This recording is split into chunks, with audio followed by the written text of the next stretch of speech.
Well, good morning, ladies and gentlemen. Welcome back to another episode of Grass and Grain. Today we're in the grass. We have started our first cut silage. We're down by the Riverland here.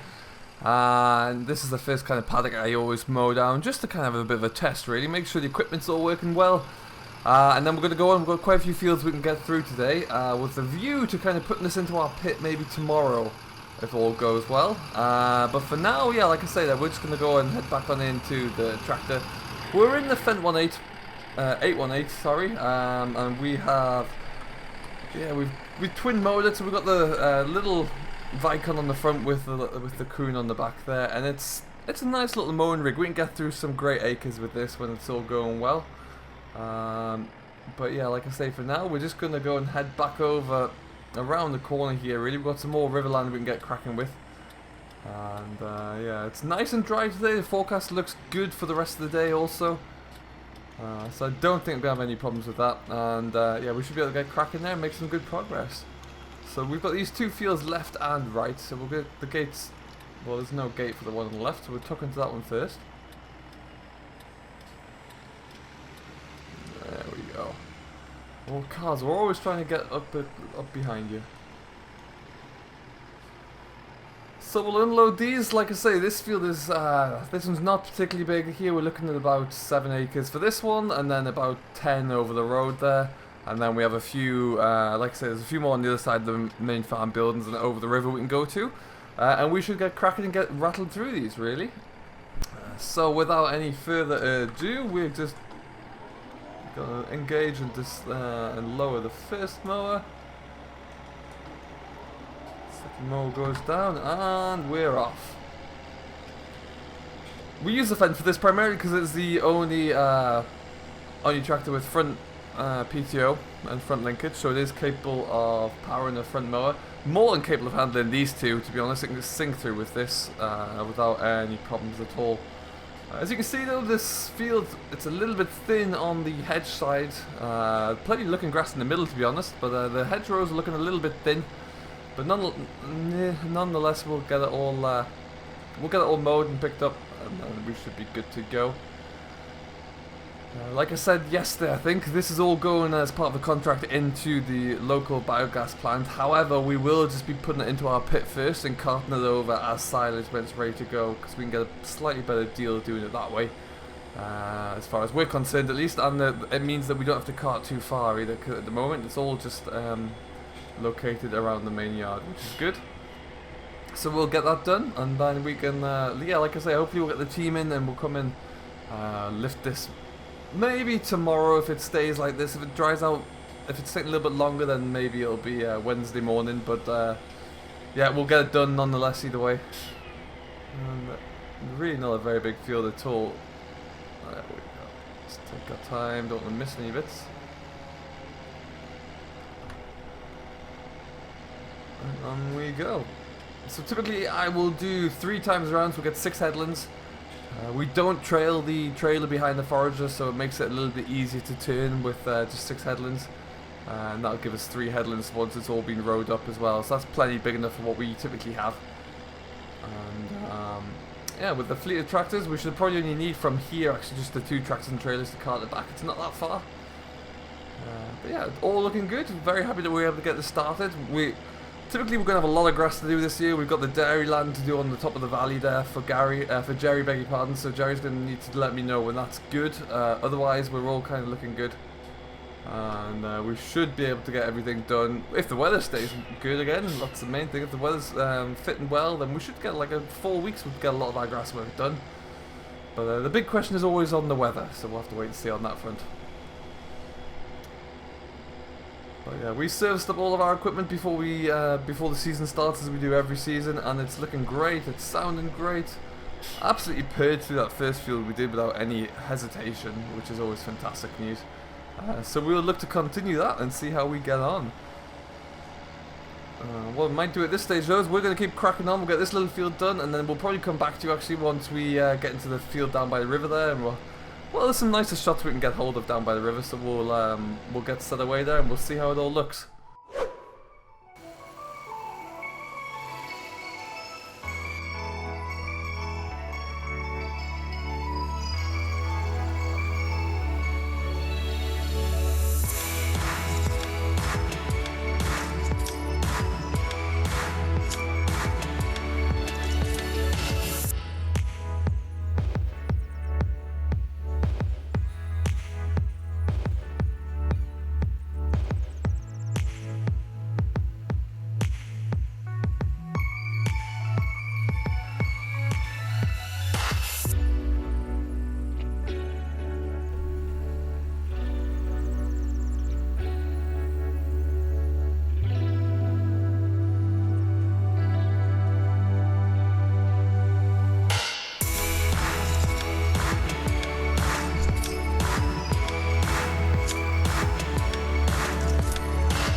folks, we're nearly finished this tiny last little patch as well, and then we're good to get out of here. So we'll wrap this little field up there, fold up the mowers, and then we're going to actually head towards that white house over there, actually. A few fields over there we're going to get cracking with.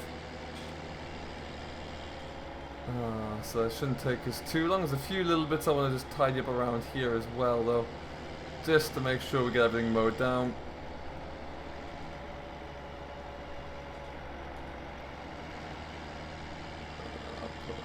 That's lovely stuff.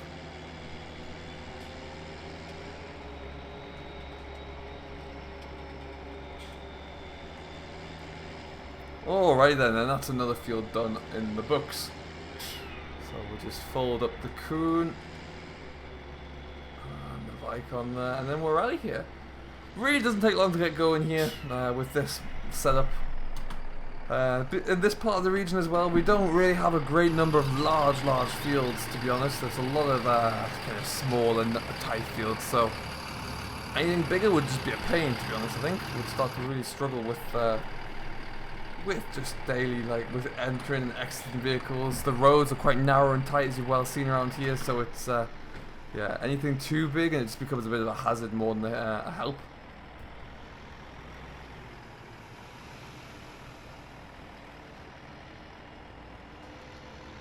Okie dokie, and away we go. So we're just gonna cruise. We'll cruise down here actually, just have a look at it all. Everything's looking very nice at the moment, I must say. And we will go past the yard here, over the little bridge. There's a stray fox that runs around. Oh, speak of the devil, there it is. Don't know where that fox came from, but it never seems to go anywhere. Some geese down in the river there as well. And this is next field, so this one's a little bit bigger, so we'll keep us going for a bit longer. Alright then folks, we have got ourselves settled in here. This field is significantly bigger again. This is about 25 acres all in, and what's great about this field here, very much the same as our field on the other side of oilseed rape that we have there at the moment. Obviously we're right down by this little river here, and now during the wetter months of the year, this river will flood, and when it does so, we'll find that the water level obviously rises and comes into these two fields, but then when it falls again, it deposits a whole load of silt. So the land on either side of these two fields in particular is very good, very rich of minerals and nutrients that really do make things thrive. So we get a heck of a good crop off both fields. At the moment, we're keeping grass on this one just because we do need a large output of grass. Oh, there's a barge on the river over there. But yeah, we will get into this, and we will, all being well there, yeah, we should get a good crop of silage off this field. And again, it's not too far away, so we can get the pit filled up nice and quickly as well, which is always good.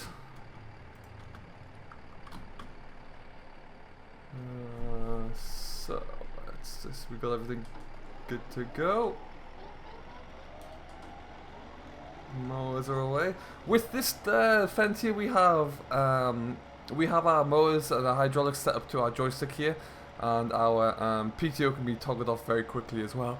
And our PTO can be toggled off very quickly as well. So it just means that we've had. This is obviously one of the older fence, but the preliminary designs and the ergonomics are still in place even at this stage. So it's very nice tractor to work. This has got a lot of hours on, and I have every confidence we'll keep racking the hours up. I've got no desires to get rid of this one anytime soon, that's for sure. A lot of people were inquiring about the fleet in the last episode there that we saw.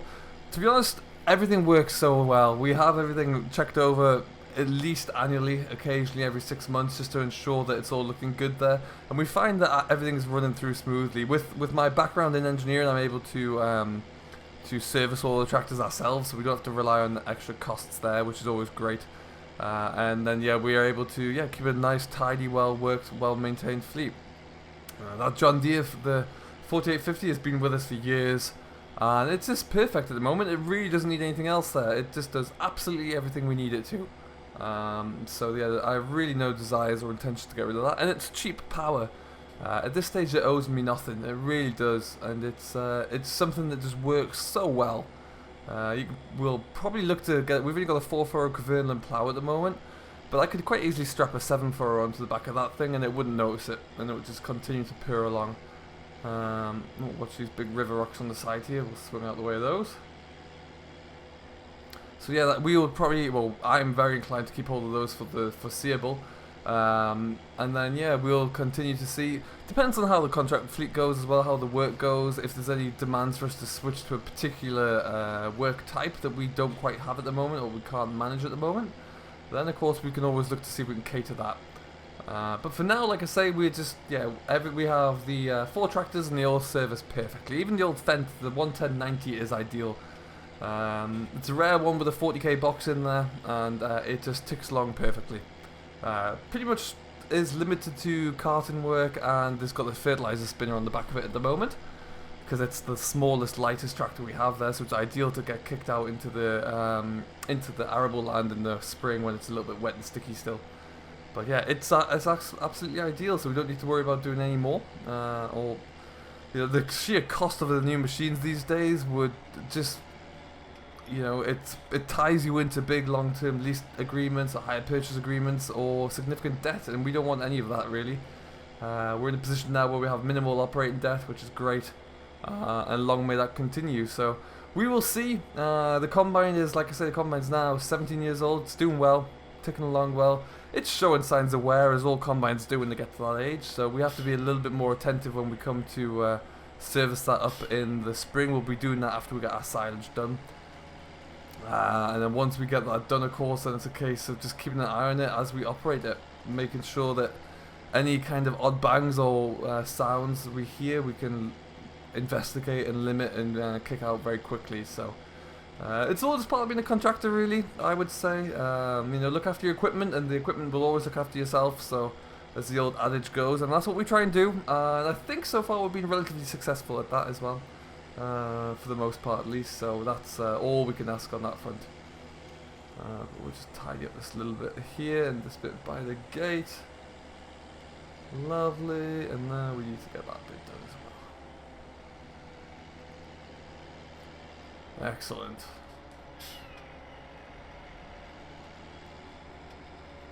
That oilseed rape over there is looking great, actually. It's coming on great guns. It really does look superb. Long may that continue.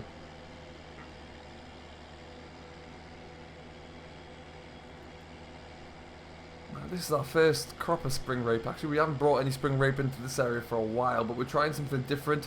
I'm going to be baling the straw from the oilseed rape as well, because that can go to the power station. They do like that straw, actually, so we'll send it down to there. So yeah, we thought we'd try something else as part of the cropping cycle, see how it comes along, see if it works actually. Yield wise, I have no idea what to expect, so we'll have to cross that bridge when we get to it, for sure. Get back in line there, Jack. There we are. Lovely stuff.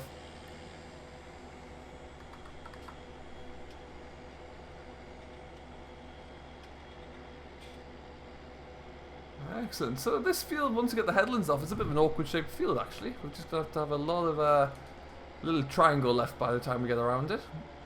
But yeah, it's not taking us too long. We're flying through it actually so far, which is always good to see.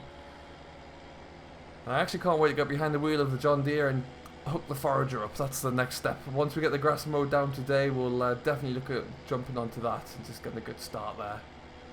That's always ideal. But yeah, so this is us. We're really breaking into start silage now. Once we get our work done and tested, and into the pit, that's kind of the first real test of the equipment, really. And then we'll go up and check out Jerry's, and then yeah, once we get that done, we'll start looking. I think we have a little bit of baled silage to do this year, so we'll have to look into that. But yeah, we're doing well. Everything is set up and coming along as it probably should be. And yeah, like I say, the weather so far looks like we're gonna have a great kind of great late spring at least, so I'm hoping that's the case and it stays like that, and then we can really benefit and crack on. If we can get this all done before we have to start thinking about any kind of harvest, that'll be perfect. Okay, so what I think we'll do at this stage, we're going to just square this off. We'll deal with this little triangle on the left, and then we'll see how we're looking there.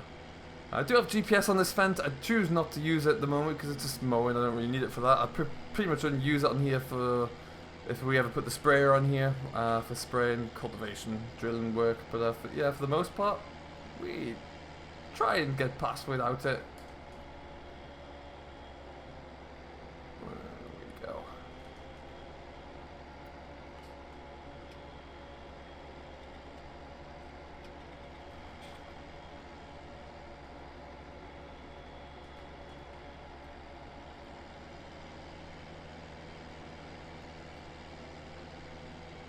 Excellent stuff. So we will crack on with this. We'll see how we get going. It's not going to take us too much longer to wrap out this field, that's for sure.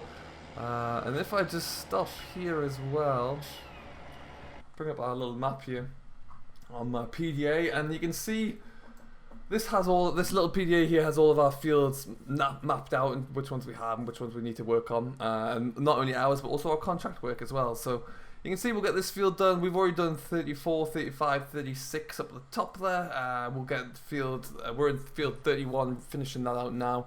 So we'll get those 3 done pretty quickly. We'll get that into the pit and we'll see how that looks. And then yeah, that'll be us for the preliminary first cut, I think. And then we'll have a see from that. Jerry's Land is up on the hill here, so we'll have to go and look at that at some stage as well.